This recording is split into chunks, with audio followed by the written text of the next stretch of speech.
running fans, jumping fans, throwing fans, all around athletics fans, welcome to Talking Nobles. How's everybody doing out there on this Monday, July 22nd, 2024 for episode number 98? For those that can tell, Restream changed some stuff up on us. We are trying to figure out what this new system is, how it works, what we're doing here, because we don't know what we're doing usually ever. But we are there. If you saw us pop in on the bottom corner of the screen, I was like, the hell are we doing down there? I had to fix that. But hi, how's everybody doing out there? I'm Alex Cuesta, partner in crime over there, Dave Hyatt. What's going on, brother? I got to say, I am very impressed with how seriously these athletes are taking these 2 weeks from trials to the Olympics. The amount of great performances, whether it was Diamond League or ATL, which had a huge weekend, some great studs. Quincy Wilson, that's all I got to say. 44.20. Quincy Wilson, Noah Lyles, 981. I mean, like Keely Hodgkinson. They're not 154. This is different than any other Olympic tune-up I've seen. I will say that, and maybe we'll talk more about that with our guests. But I just want to get going into it so we can get them in here. If you are watching on YouTube, if you are watching on Facebook, X still isn't streaming us for today. We have to get officially verified there, and we're under that process right now. We started the verification process, so we will be getting the blue check mark. But once we get that blue check mark, we'll be back, but we'll share it on there afterwards. But overall, if you're watching where you're watching, how's it going? Thank you so much for watching. We appreciate you all. If you like what you hear today, give us a subscription on YouTube. Go follow us on Facebook. Spread this word of mouth to anyone that enjoys track, likes running, and all that good stuff. Before we get into all the fun stuff, as always, Adam Nalvin doing his third annual River Rock and Run 5K. We will be saying this until November 16th occurs. Go on and register. It's a Saturday. You can run either 2 people, do a 1.5 miles, hand the baton off, which is pretty cool in a 5K, or you can run the 5K on your own. All of the proceeds will go to Monmouth and Ocean County Food Bank, 100% of them. And at the end, you'll be getting some beer. You'll be getting some food, best post food. And we all know runners run for beer. That is what we do. So last week's show, we had a great time. We had another high school stud, Alexandria North. She is New York State 400-meter champion coming from the small private school, Lourdes High School, right over here in Poughkeepsie. And she is going to Penn State. And I think we discovered she might be more of an 800-meter runner, but we'll let Rizzo decide over there. But overall, we had a fantastic show. Someone smarter than us will make that determination. I mean, you were smart enough to suggest a show, so I feel like your IQ is higher than mine, and like I'm like a peg down underneath. Is that saying much though? I mean, listen. Low bars are still bars, okay? They are still bars. I put myself pretty low, so. Damn it. So anyway, I want to bring our guest right in because he is someone that we're pumped to have on because he was gracious enough to have him on his show for some reason. He found us interesting enough, so we'll see how low his bar actually is set. He is Lyle Smith. He is the host of the Story Forge podcast, a writer, storyteller, and marketing professional. What's going on, Lyle? Hey, fellas. Thanks for having me on. I appreciate it. Yeah, we absolutely appreciate you jumping on. We had an absolute blast on your show, the Story Forge podcast. It is right now in audio only form, but I'm slowly convincing you to get a video going.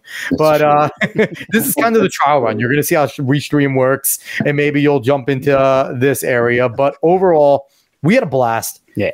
It just felt like 3 old friends just chit-chatting about track, sharing our stories, and it was just a really good time. Yeah, I had a ball. I mean, it's I've never done live before, so if I sound a little nervous, that's why. I asked you guys to come on because it was my theme is all about making things matters is what I say.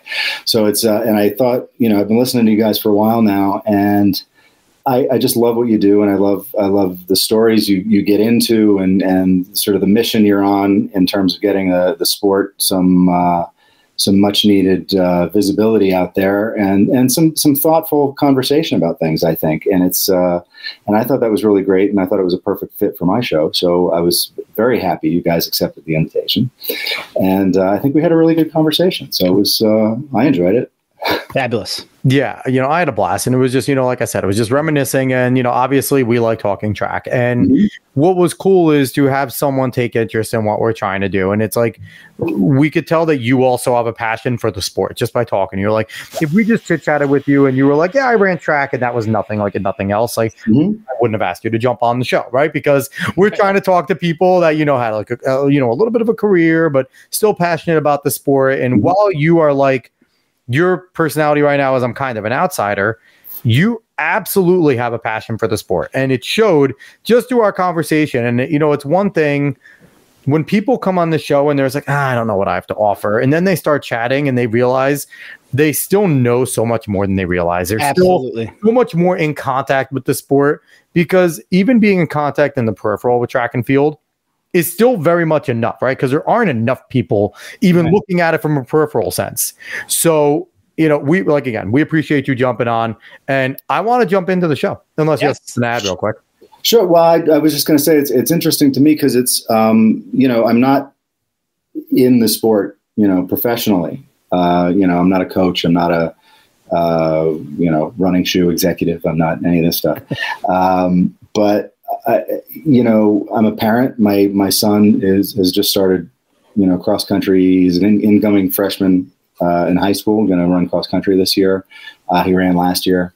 I have a long background in the sport from a young age and all that. And I've always been sort of amazed that despite the fact that it is running across the board, and track and field in particular is, one of the biggest participant sports for young people in the country, it doesn't get the coverage. It doesn't get, certainly at the pro level, it doesn't, it's still kind of a baby sport in we'll certainly business. We'll dive into that in a little bit, and because our gripes have been very much aired, and and then something funny popped up that I saw. Dave, you'll get a kick out of this. So FlowTrack is apparently hiring a senior content creator, and I am seriously giving it consideration about applying, because I just want them to like watch this show and be like, why the fuck should we hire this guy? He rips us all the time. But it's like, it's a good, like, honestly, like, I will say anyone out there, like, if I apply, it is what it is. I don't know if I'm going to, it might just be fun. But if someone does watch, I am not ripping FlowTrack out of anger. I love what FlowTrack has done for the sport. The little bit of a bump that we've had, the reason why something like a Sidious Mag probably got the idea to exist with Chris Chavez is because of the things that FlowTrack did to pave the way while I was in high school and could watch meets and I always bring it back. The NAU, workouts on FlowTrack were legendary. And the FlowTrack kick of the week was a must watch every week. For me, I watched kick of the week and the workout Wednesday. Yeah. Workout Wednesday, they were legendary.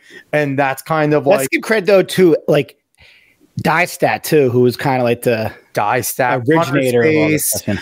Yeah, but FlowTrack took it to the next level, right? FlowTrack really got down. They incorporated live meets. And it seriously got down to the athletes. You felt like you were watching not just pros, a lot of college kids, and they covered the big high school meets, and not in a way of numbers, not in a way of X's and O's, but they gave you video footage. They interviewed them. They were up. You could go to BU and see them up in the corner giving commentary at the meet. Like, it was something different where it felt more real.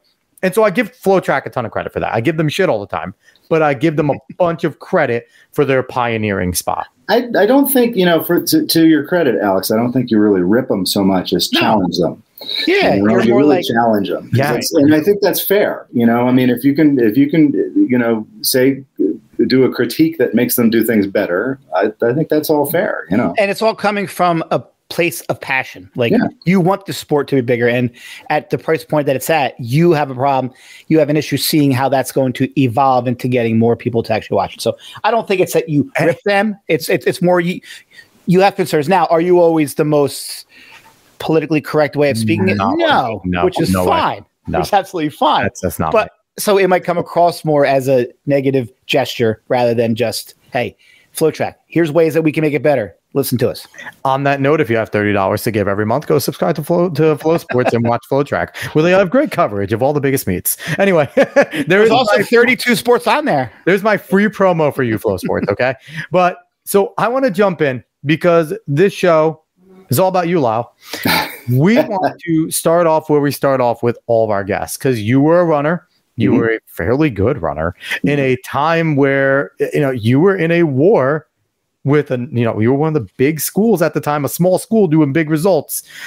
I want to first ask, when did you get the spark to become a runner? Because it is an uncommon thing to want to torture yourself for hours on end. It's, I've heard you ask this question many times, and I've been thinking about how I would answer it. I'm not even really sure. In the typical way, I tried all the sports growing up as a kid. I did flag football. It was terrible. I did Little League baseball. I did not like getting hit with pitches. And that ended my baseball career early. And I started running. We had in Bernardsville, New Jersey, we had it's where I grew up. We had the Bernardsville Recreation Commission had a thing called the Run for Fun program. Which I want to stop you real quick, because that's funny too, because Run for Fun, when I was in high school, middle school, that was kind of used as the slur for being a runner. Oh, you're going to go run for fun. Like, it was kind of used to make fun of us. And but then like we fired back with the shirts that were popular when I was in high school. Right. Our sport is your punishment. Right. So I was kind of like the barbs back, but it's like funny that they had the Run for Fun program when after a while, Run for Fun became like, aha, loser, go run for fun. Like, I do. I have a funny, I don't know if I'll tell it or not. Maybe later. It's about somebody else, so I don't know. But it's, so they had this Run for Fun program, and it was Ed Mather was the head coach at Bernards High School, who was, legendary coach in New Jersey anyway. And I remember going, it was a flyer in this supermarket or something, and my dad saw it and said, "Why don't we go out and try this?" And so we went down to the auditorium of the high school one evening, and Ed Mather was up there on stage describing what this thing was going to be and what the sport was all about, and it was, he was part, track coach, teacher, and ringmaster, really. I mean, it was like a circus to hear him talk as a 9-year-old kid. Yes. And so I was like, yeah, this is exciting. And, he talked about, go up to the sneaker barn in Chester, and that's where you can get your sneakers, and you'll get a discount. And there's always a local. Parents happy.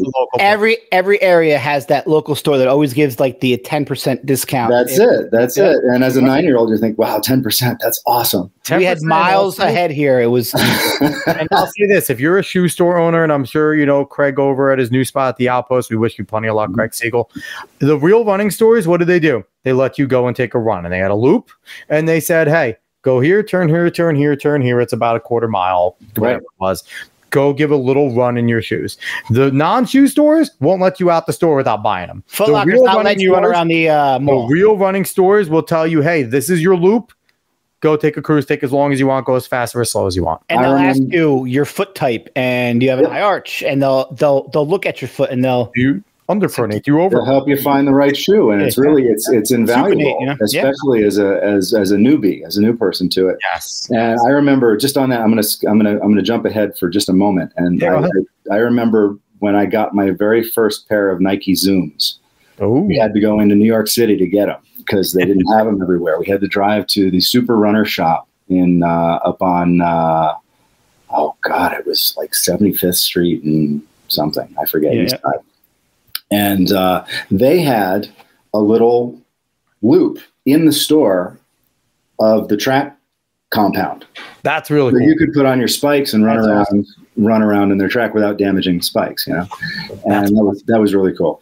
But anyway, so Mather's doing this dog and pony show for all the kids and their parents, and convincing us to come out. And I honestly don't remember how many days a week it was. Was it 1 day a week or 3 days a week or whatever? But they had it out on the track at Bernards High, and some of the high school kids were coaches. Some of the other teachers were volunteer. I presume they were volunteer coaches at the time, and they had us try everything. We ran laps. We did shuttle relay races back and forth. We jumped in the high jump pits. We jumped in the long jump pit and got sand in our shoes. We they had a shot put there to try throwing the shot put around.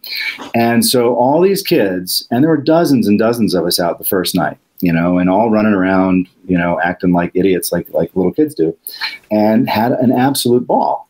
And so, what are you doing in the next practice? I'm coming. Sure. I'm going to be there. And every time I just wanted to go. And then they had a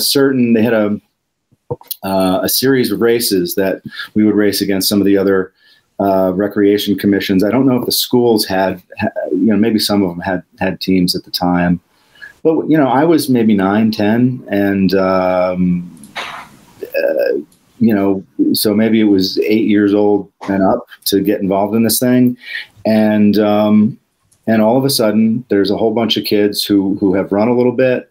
They like playing around on the mats and chasing each other around the striped track. And, as they get older and as they get towards, high school, especially, they're like, okay, I'll go out for track. I'll go out for cross country. That's kind of cool. And I knew those guys, and I knew that coach, and that coach was really kind of fun to be around.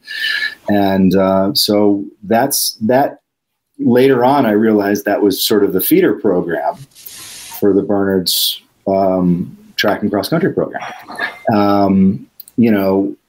Between there, this is all sort of during the running boom of the late 70s. And so every town, every place, had a race on a weekend or 2 races on different times of the year. And you'd go sign up at a folding table and give them your $5 or $10 and go race the 10K. But every town also had a running club of some kind. There was Shore AC. There was, in the Takanasi series in the summer, there was, been there many times. Fleet Feet. There was a Fleet Feet. I remember there was and they all had names like that. And Hundred and Harriers was a big one. Yep. And they were big, and they had all, they were sizable groups. And then we had a group that started, the first Junior Olympic team that I remember was the year before I got involved, but they went out to the Junior Olympics in Kansas City, and it was still part of the Bernards recreation team at the time. And then the next year they had the Junior Olympic Nationals in New Jersey at Petty School. Petty.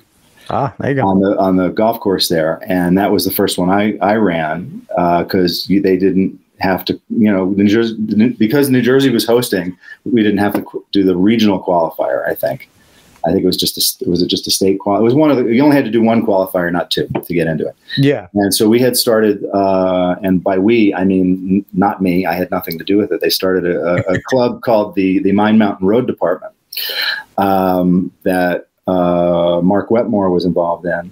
Okay. Yep. And so somewhere in that first year of running, I got involved in doing some of these meets and some of the recreation meets. And then I got introduced to Mark, and got pulled into the Mine Mountain Road Department, because that's where everybody was training at the time, and met so many amazing athletes, runners, people, just great people.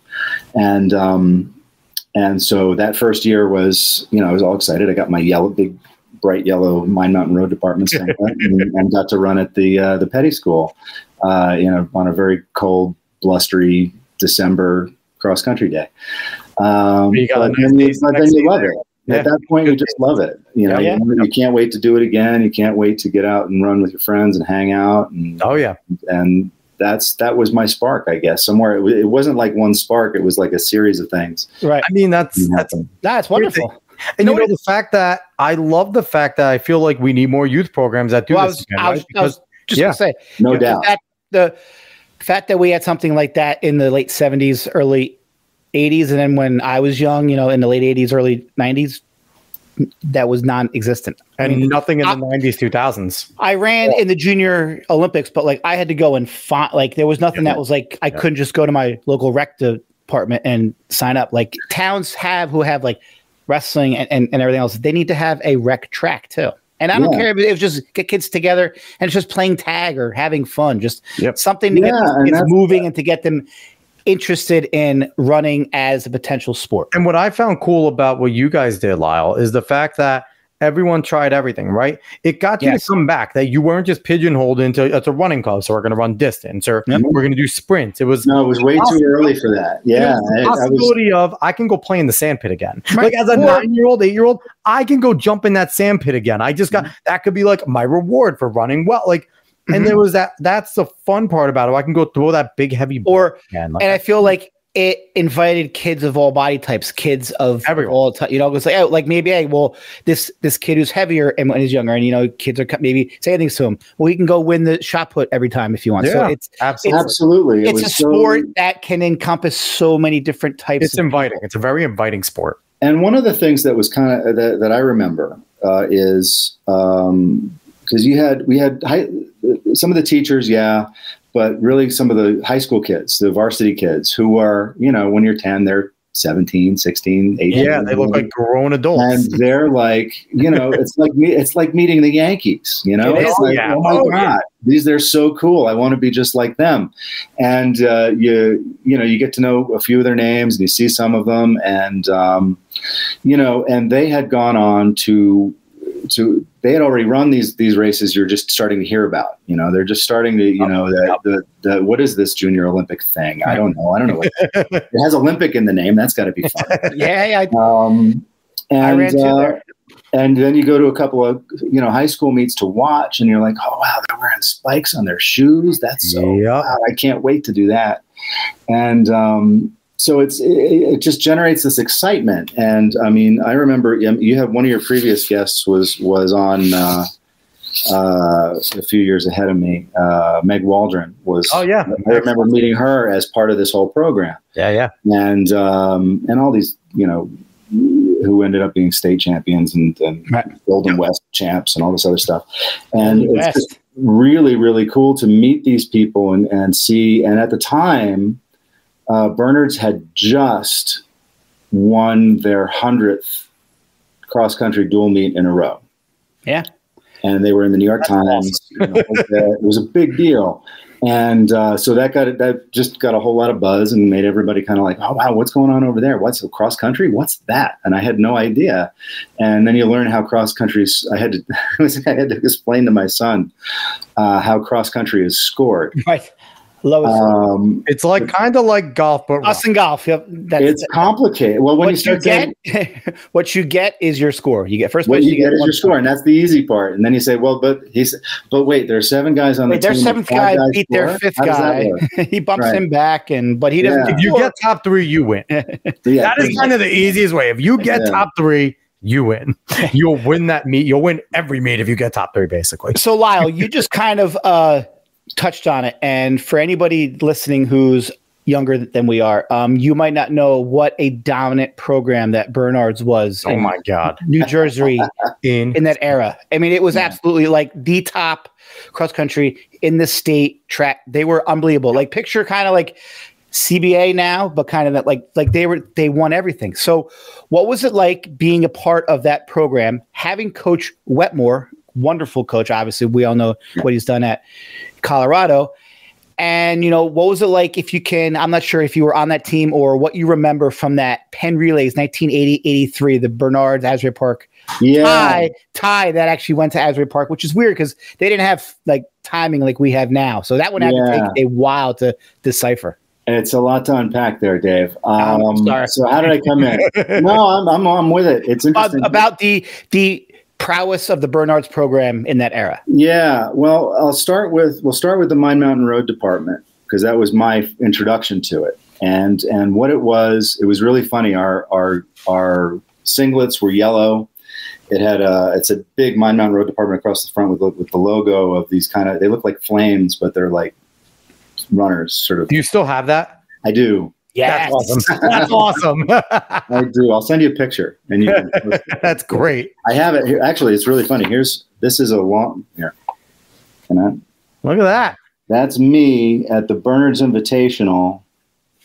God knows what year, but that's a Mine Mountain Road Department singlet on it. That's now on the back. And no, everyone, that was not a pre-color era photo. It was done for effect. It was done for effect. We took a lot of, because we used to develop our own photos back in those days. I question that. I question that. Anything 10 years older than me, I question if they had color. Get out of here.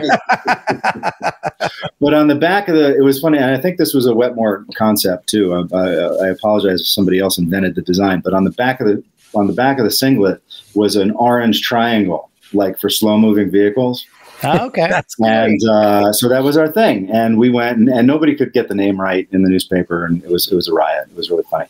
But so we would train as sort of junior Olympians and, or hopeful junior Olympians. And so we met, and in the summertime, all the high school guys would come and train. We'd all meet at the high school and run at a place called The Wall, which is this one corner of the parking lot of the high school where everybody would meet late in the afternoon in the summer. And when the Mine Mountain Road Department started, it got a lot of the parents involved. So masters runners were involved. So we had everybody from, junior, 10, 11, 12 years old on up through high school. Some of the college guys would come back and train all summer. So it was a whole town. It was sort of a whole town thing, at least this real serious running batch of town people anyway. And so there was always a group of 20, 30 people there in the afternoon to go train. And so we get to meet these guys. And as I got older, got into high school, 8th grade, 9th grade, I was training with all these guys. I was training with, Paul Stogren and Chris Blanchet and John Carlotti and Jim Nielsen and the girls' side. Meg was there all the time, and the girls' team was really, really good too. And so we were there training, and we became, and I was, I'm the youngest of the bunch at that time, and so you're trying to be friends with these older kids, and they're. You said it had to be cool to kind of get that rite of passage a little, right? Like I'm finally good enough that I'm part of this great program. They're cool with me running with them. I'm not slowing them down on long runs anymore. Like I don't have to be like, they're okay. Like I can go and keep up with these people after I've seen them for so many years. I'm finally there. Like, well, I remember seeing the photo in the Times of the 100th, dual meet win and all that stuff. And it's like, they're like famous, it's like, this is a big deal. And so when you can, in a program, when you can kind of link those generations. And so we had guys, Buck Logan came back and trained in the summertime. Pete Carroll came back and trained in the summertime. And these are all guys that went on to, Buck held the 2-mile state record for years and he went on to run at Harvard and Pete ran at Villanova. But that's how you build programs, by people coming back and, just word of mouth and tradition. Like, especially then, because everybody had their local school, local town newspaper then that everyone read. Like, it wasn't like now where everyone's looking at all different things. Like everyone read the same newspaper every day, and everyone went to the store. Like maybe my picture's going to be in it on a sports section, so you would go and you would buy like 15 copies. It was different era. It was fun. And that was back in the fun time too. And even I had that starting, right? Because I had the internet coming in when I was there with MySpace and all, like Ed Scullions being on there all the time and things like that. But even then, like you didn't know a lot of the teams except for maybe the top guy or two. Like everyone knew the top individual because you would see at the major meets, you would get the results in the paper of the major meets too. And they would point out any of the local kids that ran well at this big invite or that big invite. Sure. So you would know, like, coming into town, this school's coming in. Okay, we got to watch out for this kid and this kid. Yeah, like, you would see them all the time. It was like the fun part there. I think it was harder as a coach then to prepare because you didn't like. Now you could just print out. You can go on anything. All right, this team, here's their top 20 runners with all the times. You only had paper, maybe like the top 25 runners from the whole race, or in a dual meet top 10. So you didn't know maybe what teams 3rd, 4th, and 5th guys were. So like, it's hard. And what's more is like we had like the season was kind of broken up, right? So in track you had sort of the relay season, and you had sort of the dual meet invitational season. Dual meets were kind of mixed in, and they got the championship season. So it was kind of broken up in 3 parts. Cross country was there was the invitational part in the beginning. Then it was all your counties and then sort of the counties, conferences. And then you get into the state meet series of meets. And you'd have your frost off meets kind of thrown in at the beginning with the relays too, because I feel like always the relays and frost off were the chances to get your individuals that maybe weren't going to be competing late in the season enough races to like keep them happy, keep them PR, right? Because you would make your relays nice and deep. They, of course, the relay meets would love to take your money, so they're happy when you're putting everyone in. Sure. You get these frost off meets where even if you have these talented freshmen, sophomores, you want them to go compete against their own, right? And maybe make them happy when they go and they win a meet and things like that. And I think I was able to compete. I think I was allowed to compete in maybe 3. And then my coach was like, "Yeah, you're done going to those." My coach let me compete in every freshman meet as a freshman, and I was Ocean County freshman MVP, and it's a memory that I'll ever have. I mean, awesome. He could have brought me to some varsity race where I would have run, gotten 20th place or 10th place, but I now have this memory because he chose to let me run against kids my own age, and it was awesome. And that's a great thing to have. I mean, I had a little bit different. I had my freshman year in high school, we went down to an invitational meet in Virginia. We went down to UVA to run a big invitational meet there. And one of our guys, Paul Strogan, had been hurt. He was in a ankle to hip cast for 8 weeks and recovering from that and all this stuff. And that was back in the winter, spring. So his summer training was all off. And that was back in the 80s. Wasn't like it was now. In the 80s, yeah. He had fallen on the ice on a training run and lost, I don't know, the lateral, collateral ligament is what I remember. At least coach couldn't get mad because he got hurt on a run. So Lyle, we're all of us know, and any coaches watching, close your eyes. Was this a training run or a training run? Like all distance runners know what that means. Okay? He was out running. It was on the ice on my mountain road. I think.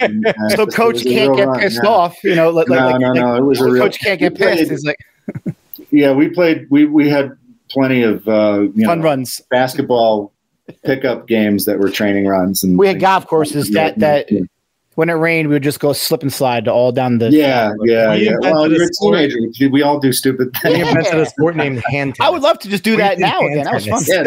Hand tennis was great. Anyone watching from Manchester with me knows what that was. So Lyle, you were there in '83. I was there. Oh, you will skip ahead to 83 here. Yeah. So 83. So I came up and I ran varsity on the cross country team. Oh, nice. As a freshman. Nice. Up until the state meet part of the season when Paul came back and I had run early in the season. I was 5th man on this great, and I had this great run, and it was summer training and all this stuff. What a great thing. And then over the course of the year, I had kind of gone back and I was 7th man.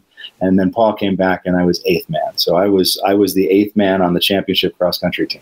But you got the varsity letter, right? I got the varsity letter. There you go. And here's the thing though, you were a part of that championship team, right? Because there is a momentum side of cross country. Oh, absolutely. You're not racing well going into championship season as a team. It hurts, even if you are getting this top guy back. And the whole entire theory would be okay. When we get him back, we'll be okay. But having he was a 5th guy, and having a 5th guy and a stud freshman looking, and these older guys are going, all right, we might be all right when we leave. Like, let's get this one because he might be getting the next one. He helped save the season because I'm sure the other guy goes down. Like, here's this freshman coming in. Here's this freshman. Yeah. I've heard you guys talk about this a lot, and in relay season especially, when you have to have, in a relay, you have to have four guys, 4 girls show up on race day ready to run. Yep. And sharp, healthy, all that stuff. Cross country is the same way. You got to have all set. You got to have 6 or 7 anyway. You got to have them all ready to go. Yeah, because you might have the tiebreaker. Honestly, you want all 7 there. Because when it comes down to want all 7, and it's hard. Or you could be Coach Tefelsky at Westfield and have your angry guy of the 4x8 running a 156 because they didn't run up to their standard. But I digress. Coach Tefelsky that's a hard problem to have. At a public school, having 8 guys that can run 156. Hey man, that's great. I digress. So I finished that cross country season running Junior Olympics. So I went out and ran. Where was it? I don't know. It was at Cincinnati or something. So what was the attitude of the high school coach? Because right now it's like, here's the thing. I never ran Junior Olympics. I ran 6th grade, moved to Lakehurst. We didn't have running there. So that was never a possibility for me. No one ever opened me up to that, right? I didn't know that existed, honestly, until like high school. And some kids were like, I ran at Junior Olympics. I'm like, I was faster than you. Why wasn't I there? But, but overall, it's like, I didn't know about that. So what was it like? Because now there really is like a combative nature, and it probably was then too, between your private coaches and your high school coaches, because it's like AAU basketball. Not so much middle school, more so once you get to the high school. Once you get there. So what was it like there when you're sitting there finishing your season, and now here you are going to a more private thing and not something for the school? Well, and again, private. This is this thing. It was the Mine Mountain Road Department. It was that had grown out of the Bernards recreation group of people. And so I think the recreation department was happy not to have to fund it anymore. So was Wetmore the coach for the high school and this club? Mark, at this point, Mark was the head. Mark was coaching the club team, the department, and there was a time. Now this is my memory, so I don't, I have holes in it. So he had come on. It was funny because Ed Mather was the head coach of the track and cross country team. There was another guy who was my geometry teacher, was Bob Jones. He went to Manhattan College, and he was the head coach of the winter track team, which was treated differently in those days. And then Mark was the coach of Mine Mountain Road Department, and all these kids were coming in to run these things. And so the winter track team was different. It was a whole bunch of different kids at that point. The kids who ran cross country didn't run winter track in those days. That came later.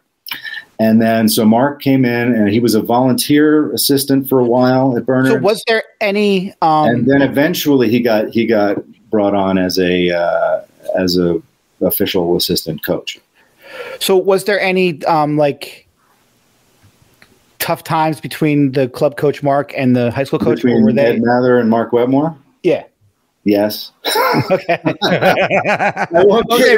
Just because that's usually has to be put. That's usually the case. It's really club and school. All right. I have to explain. You have to bear with me for a second because I have to explain something that's going to take a couple of minutes, just so you guys have an understanding of the logistics of all of this. Mark Wetmore graduated from Bernards High School in '71, I think. Yeah. And so he ran for Ed Mather at Bernards when Bernards was becoming a track powerhouse. Mm-hmm.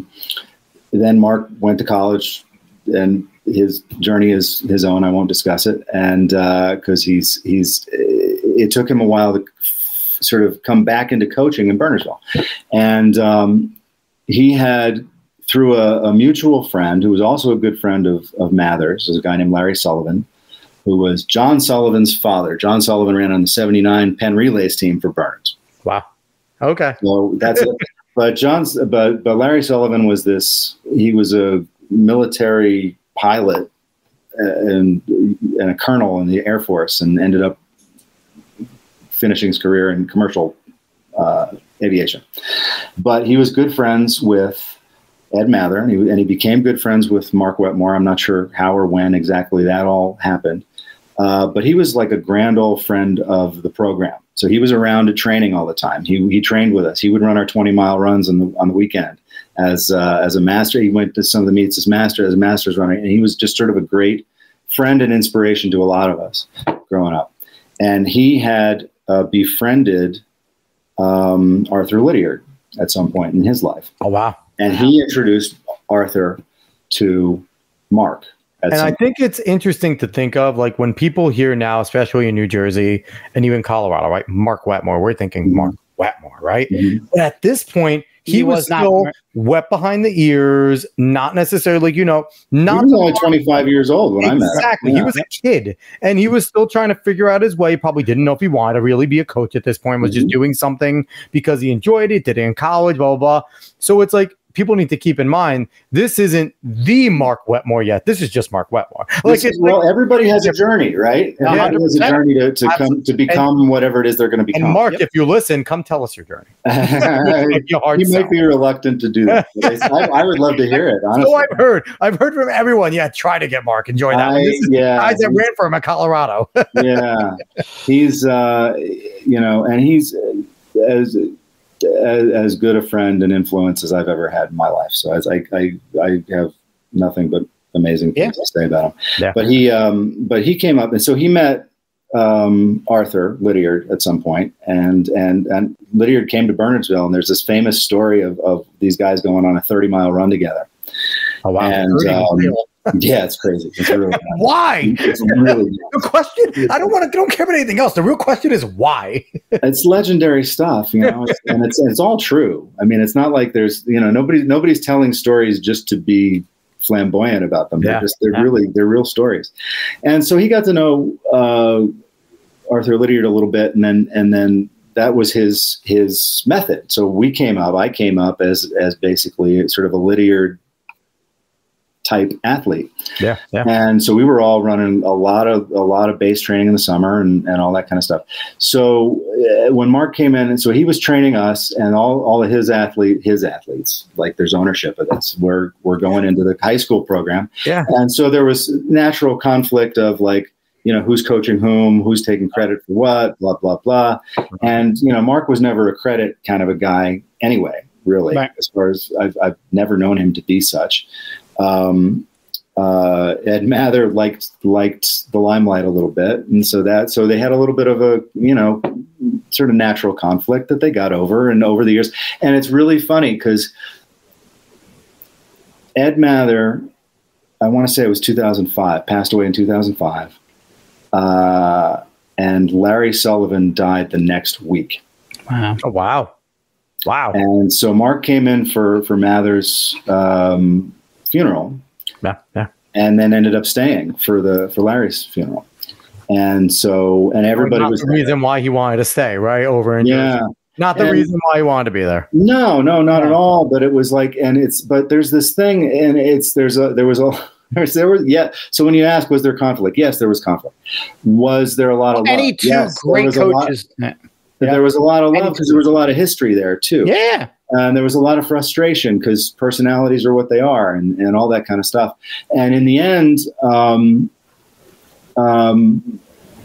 we were all, I don't want to say we were all better for it, but we were all, in the end, we were all kind of focused on the same thing. Right. We were all focused on the same goals.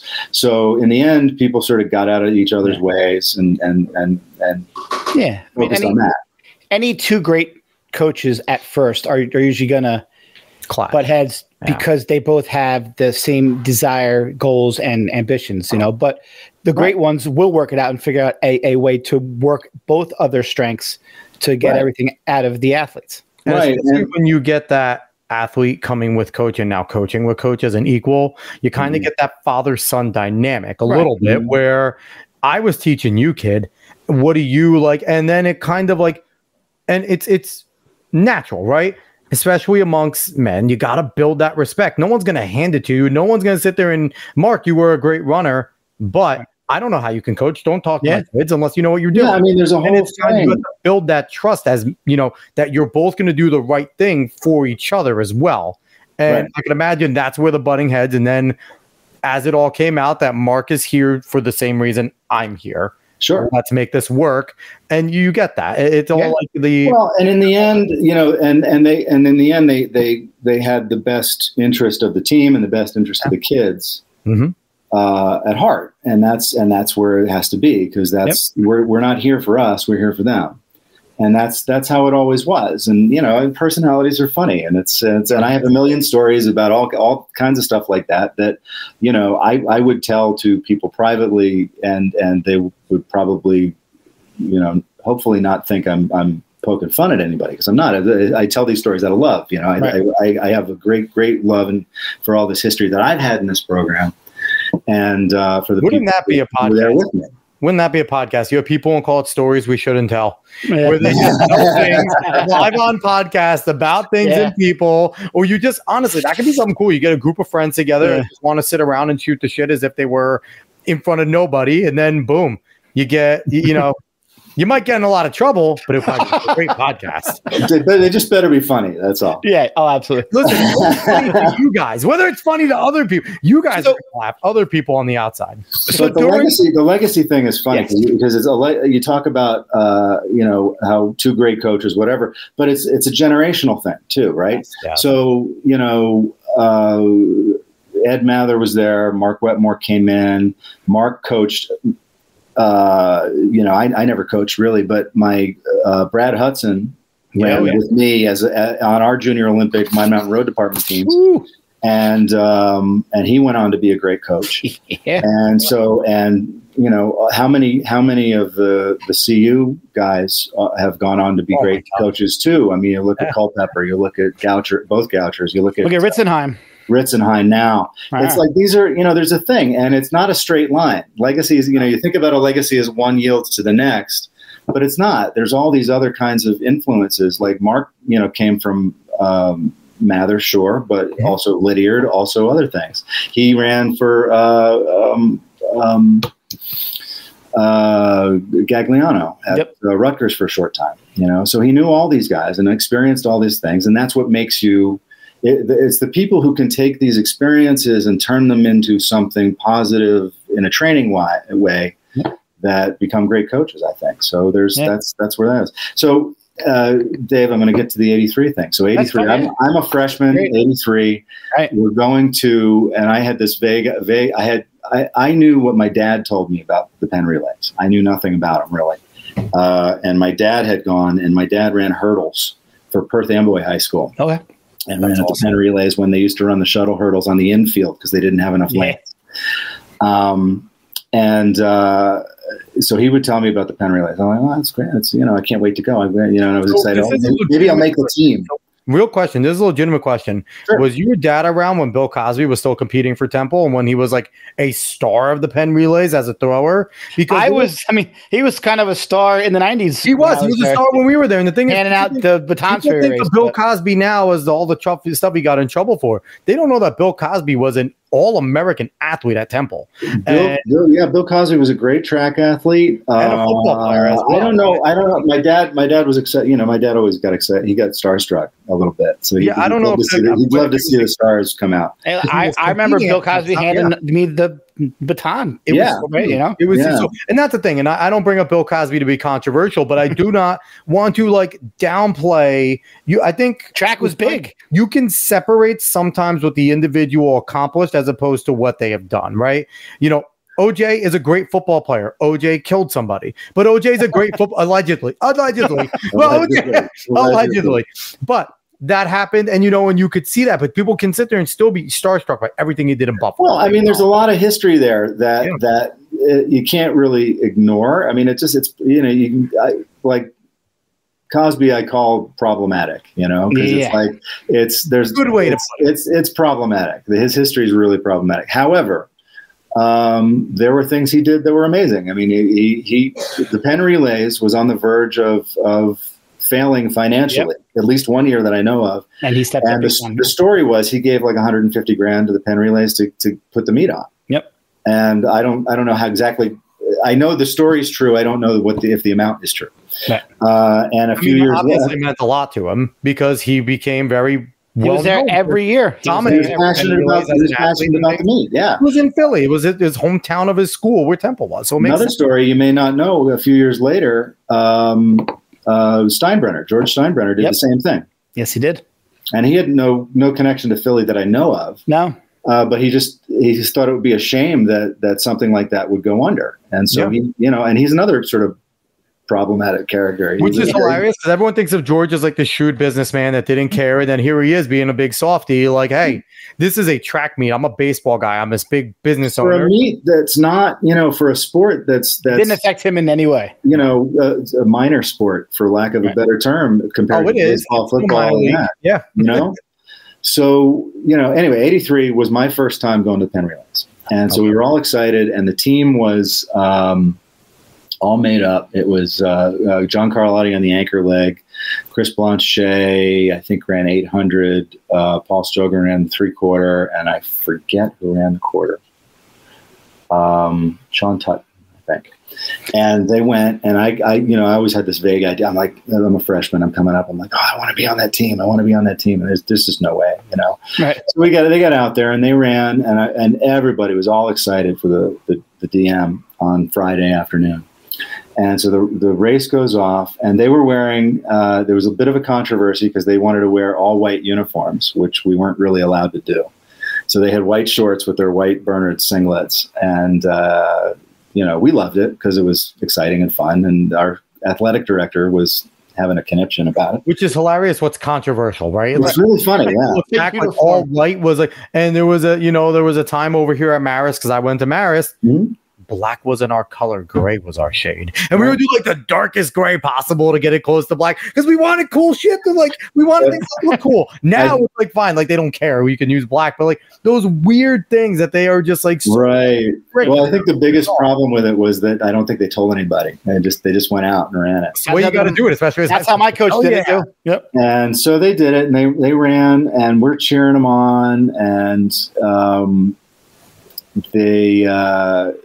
I think they had the whole thing was they had the 100 meters was going on the other side of the track at the time. So they had all their photo finish and electronic timing stuff over there, and they hadn't moved it over for the DM yet. So they come down, and on the anchor leg, Carlotti catches everybody, gets a few steps out, coming around the last turn. And they do that thing at Penn that is the volume goes up and it's ooh, as they dive at the tape, Yep. And so Carlotti's leading, and the sound's getting louder, and Vance Watson is clawing his way back around this last turn, little bit, an inch at a time, step by step. And they come down that really short last straightaway because those turns are right in the middle, wide turns. Yep. And before he knew it, Watson's coming up on his corner, and they dive at the tape together, and they call it a dead heat in time. But they give the win to Willingboro because more people saw Vance Watson cross the line first. So it was 10 flat 0.3. So if it happened now, there's a chance it could have been a completely different outcome. If they had I don't know. Technology now, right? I mean, it's all could have. Nobody ever really gave it that much of a fight. So which is good. I think there was enough. I think there was enough to say, yeah, no, this is right. But but it's 10 flat 0.3. Nobody had been under 10 minutes yet. Yeah, that's a absolute hell of a time. It's a hell of a time now. That would have won Penn this year. Yeah. 10 flat 0.3. That is incredible. Yeah, well, we won it twice in 10:06. Who needs super shoes? Well, that's a whole nother thing. I know. But anyway, so 83 Penn, that was my first Penn Relays. That was my very first Penn Relays experience. In addition to that was also, I think it was the first big year Arkansas had. So they took Villanova down a few notches that year, and it was depressing. I can always tell when I'm talking to someone like old school as opposed to new school, and it reminds me of my old coach, because when you're talking about Penn, you're like, and on the 3/4 leg, on the quarter, on the half, on the mile. Now it's like, who's running the 4? Who's running the 8? Who's running the 12? Who's running the 16? Well, that reminds me of how my old coach taught in high school. Like, who's running 440? You got the 880, Well, I don't, it's not a quarter. Who won the 1,609.3 meters? My coach just said, who won mile, Yeah, the mile. Who won the half? I never understood that, by the way. I always thought just start at 9.5 meters back. Yeah. I understood why. It as a mile. I guess because it was 4 even laps. I guess they wanted some because you could break it down into even quarters. I don't know. Hey, I will say this. It's the one thing that the Americans have on everyone else because everything else is metric, but for some reason the mile is gold. Like, I don't know why. It's such a metric sport. Everything else is metric. The 15 is a major race. For whatever reason, the mile, which is an American measurement, became the end-all be-all because if you really think about it, you know, everyone loves 100 and 200, whatever. But, man, the mile is huge because when Roger Bannister first broke 4, that was as big, if not bigger, than anything else that's ever been done. They thought humans would like self-combust if they broke. It's still, I mean, it's still conceptually a big deal. I mean, that's a thing. Then you have Hikam El Garout, who just doesn't care about your conceptions and hates everything and just was a legitimate champion too. That guy doesn't get half as much credit as he deserves. I think you're right. Quickly, I want to touch on something real quick, and I'll get both of your opinions, Dave. We didn't talk about this earlier. Really off the beaten path here. But ESPN did one of the dumbest top 100 lists I've ever seen in my life. They called the top 100 athletes of the 21st century. Since 2000, we're not even a quarter through the 21st century, yet they felt the need to do this list. I thought it was since 2000, right? Since 2000, but it's of the 21st century, though. They labeled it of the 21st. We're not even a quarter through, okay? So it's a stupid list to begin with. It's at the whole list. Now, the list only includes 3 track and field individuals, all 3 sprinters. No Ryan Kovacs, no Egon, no Mondo, none of the people currently that are the best to ever do it.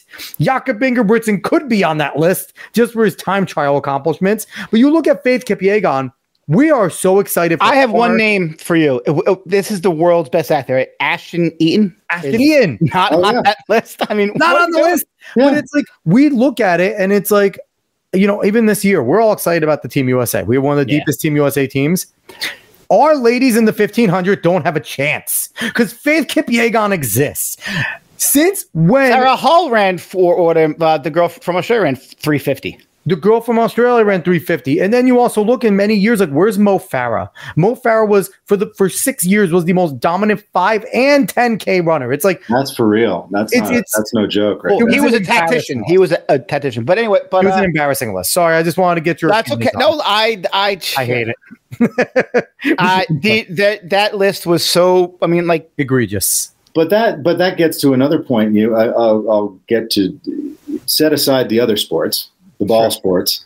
In track alone, in coverage, it's like they show the sprints, they show the start of the 5,000, and they show the last lap of the 5,000. You know, that's the coverage. Lately, that makes me crazy. They've been showing the last mile. It's gotten better. They've been getting to the mile and realizing the race starts at that last mile at least. And they have been showing a little small box when they do go to commercial at times, but that's something that we've been saying for a while. It's still that's a new thing. I mean, when I was, all this technology, let's. So I quickly want to jump in with this comment. Slow Feet Donny, I love that name, by the way. And saying there was no Jakob, no Kipchoge, no Krauser, no Mondo, no Faith. So funny who writes these things. I'll tell you, Slow Feet, you know who writes these things? Individuals that focus on like the 5 or 6 major sports of America and only peripheral, right? Because another embarrassing, Jordan Burroughs was the only wrestler.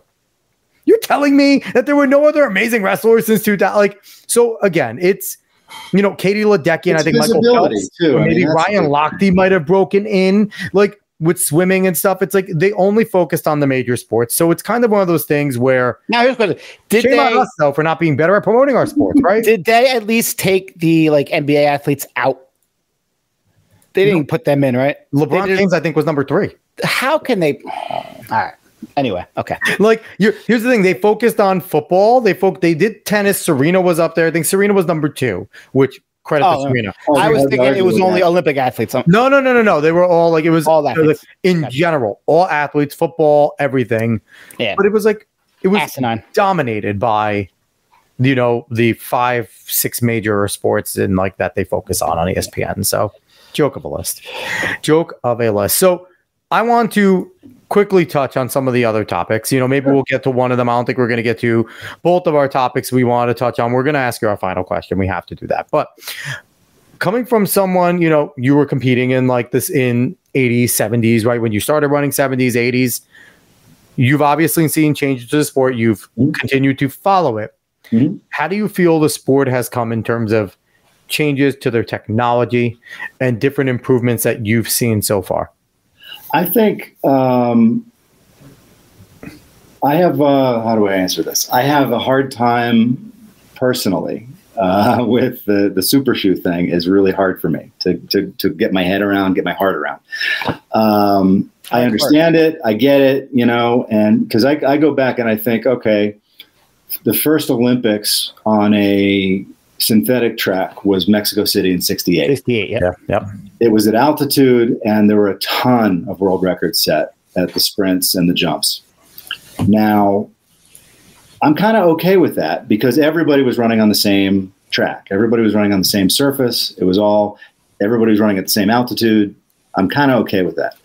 Now you start adding these sort of other things in, and to me, like when you start talking about super shoes, you have sort of a mechanical device inside your shoe that makes you better than you are without it.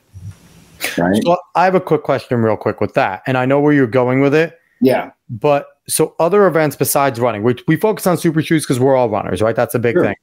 But what is it to say we had Capers Williamson on the show? Capers Williamson, the number 2 javelin thrower in the country, finished second at trials. I haven't answered. He talked about different javelins and the comfort level of different javelins. We've had some pole vaulters talk about the different pole vaults and things like that, and they're always improving, right? Yeah, no, and I have no problem with that either. But here's why. According, at least unless the rules have changed, and I'm not as in depth with the rule changes the way some people are.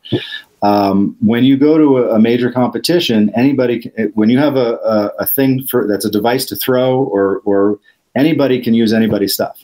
Mm-hmm. So it doesn't happen, but I think no, of course it doesn't happen. But it seems to me that if everybody has access to the same stuff, it kind of eliminates the problem that way. So your issue is with the access of the shoes. Super shoes is the big thing. So I think access at the beginning was a hard part because Nike earlier on, nobody else did, and then they started coming on. Now everybody has some version of a super shoe. Okay, fine, that's great. But now my problem with it is less whether they should be allowed or not or any of that stuff. That's for bigger minds than mine. It's like the same thing happened in tennis with big-headed rackets. Same thing happened in golf, and they're actually dialing it back in golf now. Well, the belly putters aren't allowed anymore. Belly putters aren't allowed, but they're dialing the ball back. Or in swimming, the bodysuits. Swimming the bodysuits, and they got rid of those eventually. Yep.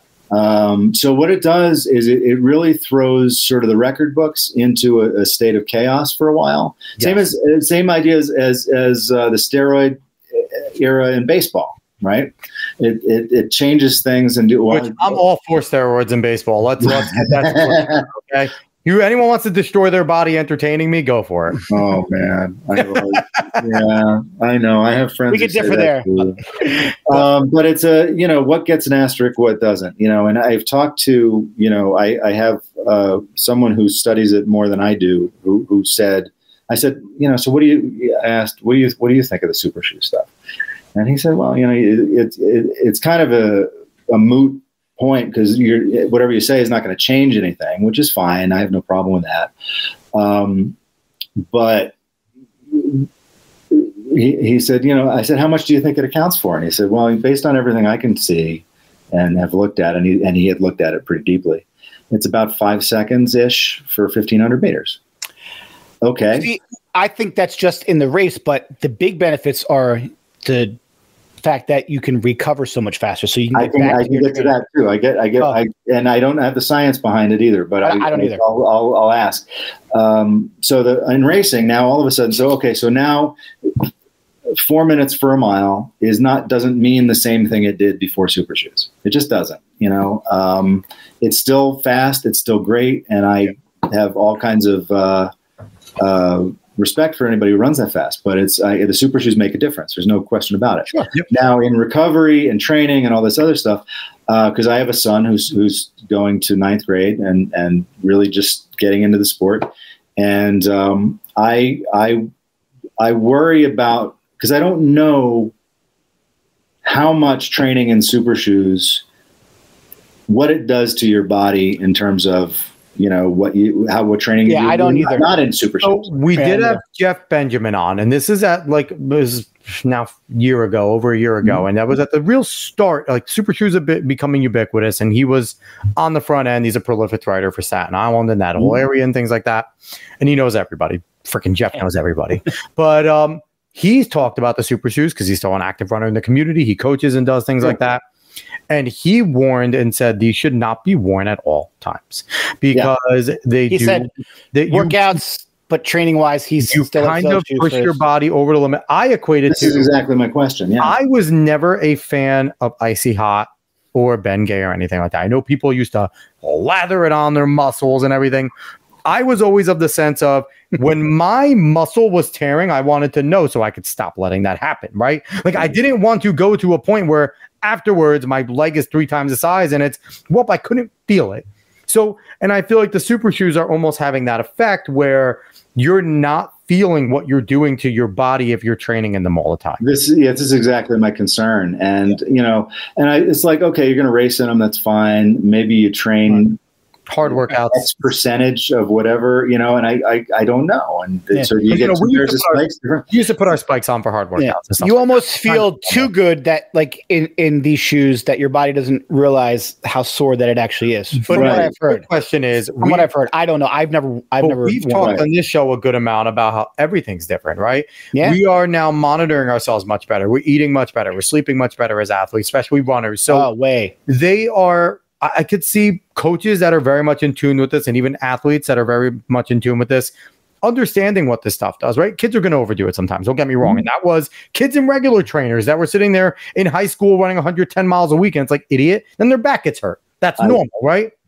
But I feel like these kids are much smarter than we ever were, where they're looking at it going, okay, I'm not feeling X, Y, and Z. How is this affecting me? And they're going on the internet. They're researching. They're listening to shows like ours and other shows and things like that to find out about it and try and figure these things out. Because I think that we're in this generation where we're getting the results we're getting, and we're quite literally seeing people hang on longer too. We're seeing athletes having longer times. They're being good for a long period of time. It's not just your top greats that get these 10-year runs. You're getting a group of people 5, 6, 7, 8 years run together. Yeah, I'm sorry. Go ahead, Dick. I agree with Lyle that these shoes certainly play a role, but I also think just as big of a role is what Alex mentioned, the fact that there really is no such thing as a bad coach anymore in terms of what they give you in terms of the actual workout. No, I'm talking about no. Listen, let me finish.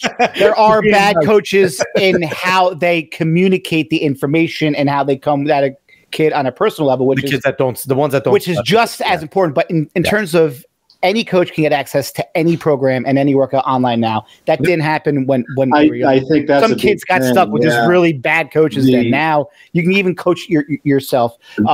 Just the interaction that these kids have with each other, I think helps because they all know what the other kids are doing. And the communication technology and communication. Unreal. Coaches talking to each other. When I was my coach hated everybody else. Now we had a coach's roundtable of friends. Yeah, no, but I really didn't help because I've seen different coaches say, "Hey, you remember that great kid that you had 3 years ago? Well, I got a kid now who's similar. What did you do with that kid to help him get ready? Because I've never had anybody who's on this level. So there's a lot more interaction between coaches, even if they're on different programs, which never happened when I was in school. That's what I see, and it seems to me teams were much more competitive on that level. They I would say combative. There was some secret, so but they're too damn nice. But it's too damn nice to each other. But I don't think that's for lack of competitiveness. You say that, Alex. It's funny. No, yes, it does. Yes, it does. Because here's the thing: there was a time where you would not get away from the kid so he wouldn't spike you. You would keep going. He shouldn't be in your lane. If he falls, who gives a shit, right? I don't think it's lack of competitiveness. But now you're friends with that kid. You go on training ones with that kid. It's different. So you're going to slow yourself down when you're trying to start your kick so that kid can get a good spot. We've had on different coaches who say, we just want to, there's certain teams that people just want to kick their ass. And that's still there today. And these kids go at it. I'm telling you, I've seen some of these kids. It's different. They are way more friendly than I was in school with other teams. Yeah. But when they toe that line, they want to win. And it shows in how fast they're running. This is a good thing, too, because, again, go back to my freshman year in high school. I'm running with, sophomore year in high school. We had one pen. Jim Nielsen was our anchor man, and we went to the state meet, and we're running the 1600 meters, Jim and I. And Jim is a senior. I'm a sophomore. He ended up going to run 4:07 at Golden West. So I'm just hanging on, I'm just riding, and we're running in the group meet. Just basically running multiple events, get points, win the group meet, and try and win the group meet and move on to the next week. Yep. And so the all groups was foremost in our heads, both of us. And so we go, and we're out there, and with about 300 meters to go, I'm right on his tail. And with about 112 meters, I took off and jumped him. And I beat him for the group title. Wow. By like half a step. Well, that's awesome. Well, I had no business beating this guy. He was like, but not that day, but racing, I beat him that day. And that was really cool. And the point I'm getting to is that, we were friends, we were teammates, we loved each other like teammates do. And when the gun went off, none of that mattered. I just wanted to beat him. I wanted to beat his brains out like he did. Well, you know what? I'm glad that you brought up that story, because I feel like we haven't mentioned enough that you're not just a runner from New Jersey. Like, you are a great legendary runner from New Jersey who has state titles. You're not just some guy who was on the Bernard's team. You were a dynamic and huge part of that legacy. So if that came across in any other way, I apologize. So quickly, not at all. What were your PRs when you finished high school? When I finished high school, let's see. I ran, officially it was 4:10 on Fifth Avenue. Safe. I ran multiple, like 4:11, 4:12 legs on relays. And this is back when, now you can listen to it and it's like, 4:10. Okay. But this is back when people didn't run that. Class of 1986. People didn't run that in high school. But just think about it. That's incredibly fast. But can you imagine, you're running 4:10, right?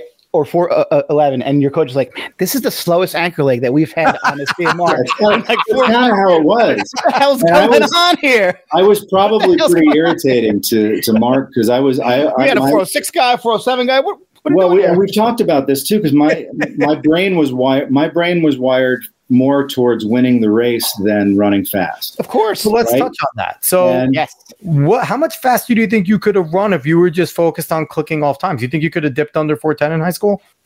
Oh yeah. Yeah. Instead of competing and winning races? I have a story, because I ran 4:10. My official time was 4:10.5 on Fifth Avenue, right? And Fifth Avenue maybe shouldn't be counted anyway, because it's too good. Doesn't matter. I finished second. It's a mile long, and you used your legs and your arms to complete it. So therefore, it's a little downhill. But I finished second to John Troutman, right? Okay. There is no shame to finish second to John Troutman. Jesus Christ. Eric Holt's coach. They were hand timing at the time. Yeah. And John finished. He won his second title in a row on Fifth Avenue. He ran 4:05 or 4:06. I forget what the time was. 4:05, I think, 4:05 and change. And we got across the line, and then I came right behind him, and I watched the guy who was timing me. He's all amazed at John Troutman. Then he looks at me. I'm 3 steps over the finish line, and he goes, "Oh, click." That's my sub 4:10, buddy. That's my sub 4:10. I ran a 4:08. Well, I don't know. In my head, I ran 4:08. But that seems like that is the. You give yourself an extra second. Now, the 1 second to look, the 1 second to click. It's an annoying story of mine, and I never got to go faster than that. Throw on current track surfaces and super shoes. You're a sub 4 miler. Maybe. Maybe. That's a real possibility. But it's what was interesting. I was interested. It's interesting though to think about and to ponder. What would I have done? It'll drive you nuts. But when I think you let it, yeah. I think to me, I think 5 seconds seems steep. I really do. And not individual by studies more than I do. I think it seems steep. I don't. Not just shoes, but based on just the track surfaces are so much faster. Yeah, but I think also it's these guys, are they that much more talented than the other people that I would not be shocked if it's 10 seconds on a banked indoor track. Maybe. Ooh, I don't know. Maybe. Compared to the 80s? Here's the thing. Compared to the 80s, Alex, you ran at Red Bank. You don't think you're running Super Shoes 10 seconds faster than Red Bank doesn't count. Red Bank was a gym floor. There was a lot of tracks that were like that. That's true. The Dunn Center. Indoor needs to have asterisks left and right because indoor has been so different in so many ways where, people didn't go to Madison Square Garden to run fast. They ran to one on the wood, and it was just awesome to run Milrose. You didn't go there. If you were a 410 guy, you were running 417, and it was awesome. And you were running fast, right? And you loved every second of it. And it was not only just a shitty wooden track, it was a shitty design track. Everything about it sucked. It was just great to be there. It was 11 laps to the mile. It was about being at the Garden. 100%. And even that was an entirely different. As a fan, that was an experience. And my high school teammate ran there. It was the coolest thing that I ever saw in person. People love the New York Armory. I hated the Armory, but the Armory is great for what it is. I think it's too hard of a surface. I hate that place. But you know what? It's but there's the developments there. Now we have so many beautiful indoor track facilities. 2 in Boston, Ocean Breeze in Staten Island. The Armory still holds up. So it's great what we have going on. But we kind of got off the beaten path. But it's I don't know. I think, if you add everything in, maybe 5 seconds, but then you give those guys back in the day. Hikamal Garuch is under freaking 340 with our current technology, our current eating habits, our current everything. No, I mean, again, I think every athlete is different. I think the studs might not run that much faster, but you'd have a lot of people running faster. I think is a true thing. I think it's less of a difference at the higher levels. Yeah. I think you'll have way more kids. Jakob Ingebrigtsen is still going to be Jakob Ingebrigtsen. Correct. But look at how many kids, look at how many people break 4 now. And we had one meet in Boston. I always say it, 75 people. That's not happening then. But I think it's kind of the same impact that big tennis rackets had and big golf clubs had. It makes the sport a little bit bigger easier. Hockey or the bigger pads in hockey. Yeah. But track and field is going through what a lot of other sports are going through, right? It's all offense, no defense. And that's where I would kind of look at time is your offense, right? Want to see great times. You want to see sub 4s. You want to see sub 150s, 145s. That's what brings people in as opposed to defense is racing.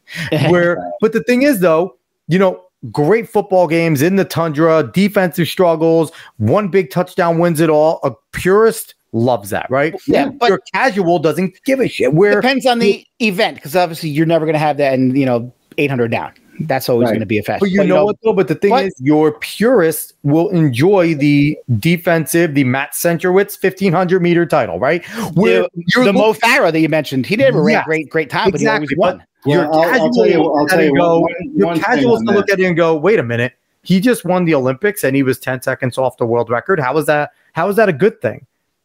And there is that what you see. Eamon Coughlin earned his nickname, the chairman of the boards, on racing. He didn't win it on times. Yep. Mm-hmm.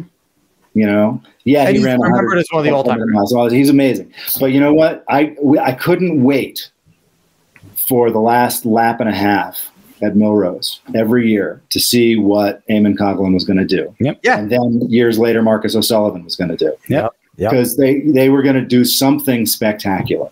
God, they should bring the boards back just because. They really should. So how do you feel with where track is in terms of that aspect? Do you think that there is too much of a focus on times? Lyle, real quick before you get to that, I want to get the 2 comments we got really quick because I want to give, Sophie Donit's watching. I want to get their comments. What is it going to take for these stories to get told? This is back when we were talking about Jakob and Kerr and everyone, the track and stuff. Only thing that is bringing love to the 1500 miles, the beef right now, but it's lame because Kerr doesn't race. And here's my answer to that, Sophie. More beef.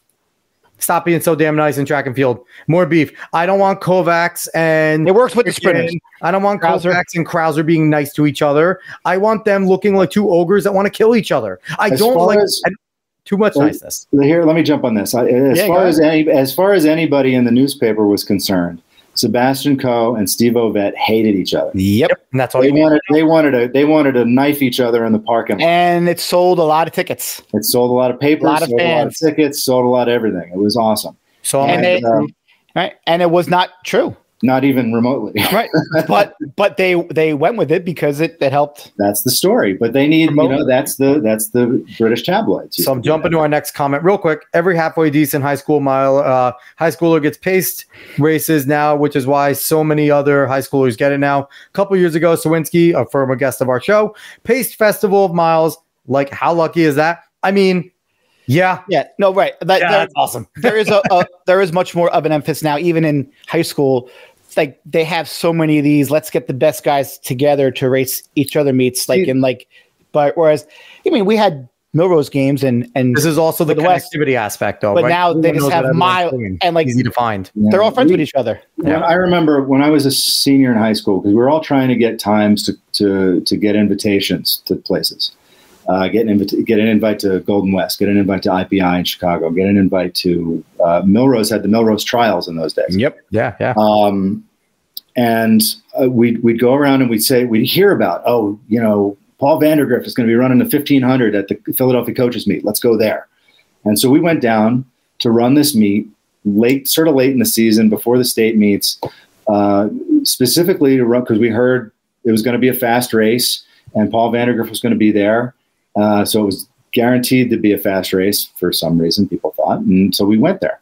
We got there, and I was it. There was nobody else, no other top 10 runner in the region there. Oh, no. And right. So I'm like, okay, I got to try and run this fast race on my own, which is just mindset to have to get into that is really hard. That's a hard mindset. Now we have like kids from New Jersey going out to California in April for these invitationals that they get invited to. So like everything's lined up prior to, and you know who's going to these meets. So, but also for that, top of that, you also had friends at every meet now, right? So say you got in that situation right now where you knew you were trying to run a fast time, and say you get in there and everyone else is in there. You're like friends with a few of the kids right there behind you. And you might even say, hey, listen, really trying to qualify. I'm trying to run sub 415, sub 410. Can you take me through a half of the race? And that kid's going to look at his coach and they're going to go, sure. I was just trying to, I'm on the outside looking at. You didn't know each other. The thing is, you didn't know each other. You didn't know what each other was running. Even if you knew them, you could just. This kid's a 420 guy, and he absolutely can bring me through in 210, no problem. And it wouldn't hurt his race that bad. Like you had. And that was the thing back then too. Is the whole pace setter thing was at least at one point it was questionable in the rules. Yeah. Like I remember Tom Byers was the rabbit for a world record attempt in Oslo, I think it was, and he went out. Nobody went with him.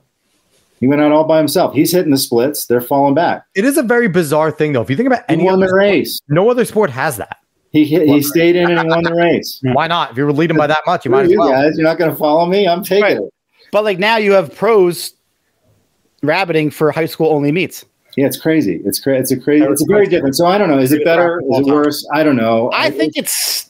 There's an awful lot of good runners out there, awful lot of good athletes out there, and all different. I mean, here's one thing though: track is in a better place than it's been. I feel, no question. And I think this next couple weeks is just going to be so influential in this sport building, and I'm very excited for that, and the fans. And I really think that they're going to do a very good job. Now, the time thing is tough because you'll be able to see the results if you're waiting to watch it on prime time, but you can always go over to Peacock if you have it to watch it live.